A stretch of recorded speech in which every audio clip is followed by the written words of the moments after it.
The Liverpool beat scene in the early 1960s, the time of BestBeat. There were hundreds of beat groups across the city, and they all wanted to play rock and roll in the clubs and dance halls across Merseyside. They were exciting times for young people.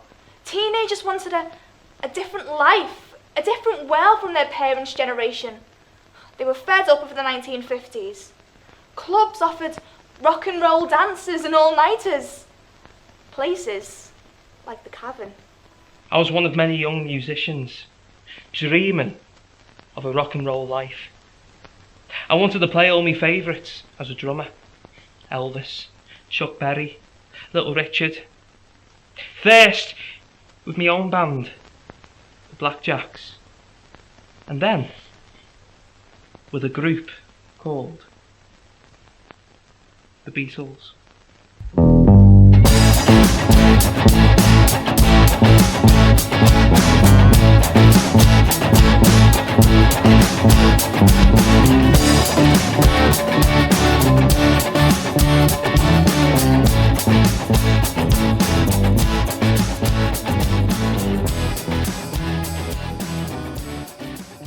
What is BestBeat about? Well, it's let's not beat about the BestBeat bush.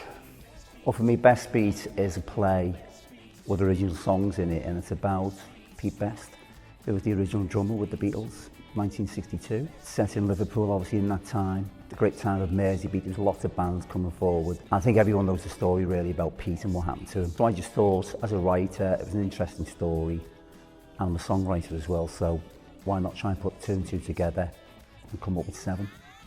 So what attracted me to BestBeat was the story.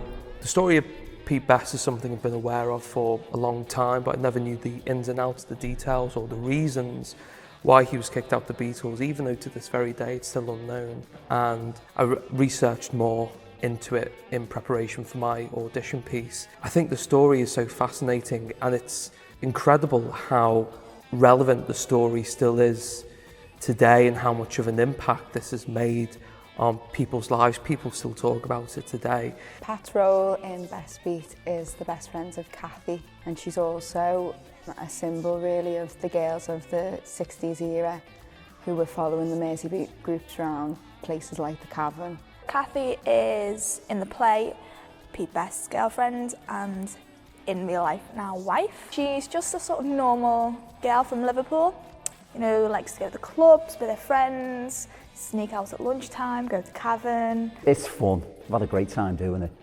The cast are unbelievable.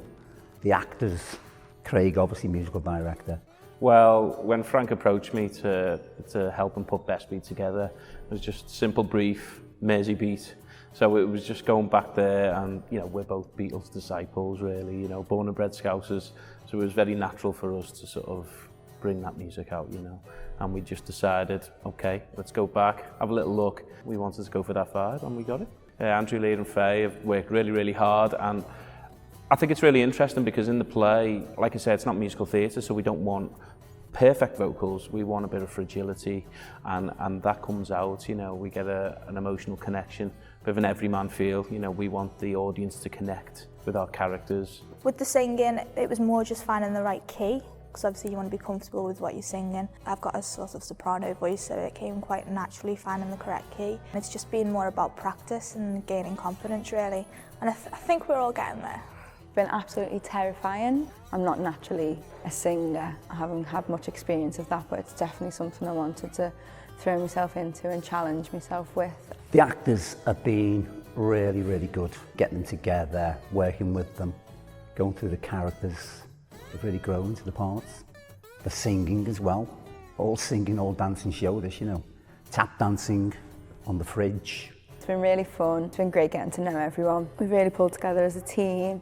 We've taken a lot of time to get to know each other and bond.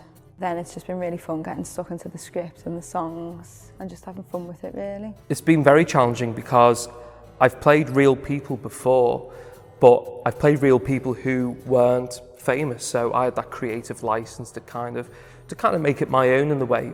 Whereas this is the first time I've played a character who is a real person, who is famous and everyone knows about, and is still relevant and is still prominent in pop culture today. So there isn't that much creative license, it's got to be authentic, and that's been a huge, huge challenge for me. Also, he's a very private person, and there are certain themes of the play that explore into his private life, and even though there isn't that much creative license, you do need to have some form of imagination to ask yourself, what's he like behind closed doors? Is he an emotional person? Is he a romantic person? And you kind of have to fill in the gaps yourself. But I believe I know the part now, and that was a challenge for me to try and identify that. Well, I think it's a story everyone sort of knows. They all know who Pete Best is and what happened to him. I think it's more of a sort of nostalgia for people, sort of reliving that environment, that culture. The songs the original songs in the play, they're very similar to the style of the time. So hopefully it's going to sort of be a trip down memory lane for people, and they should really enjoy it.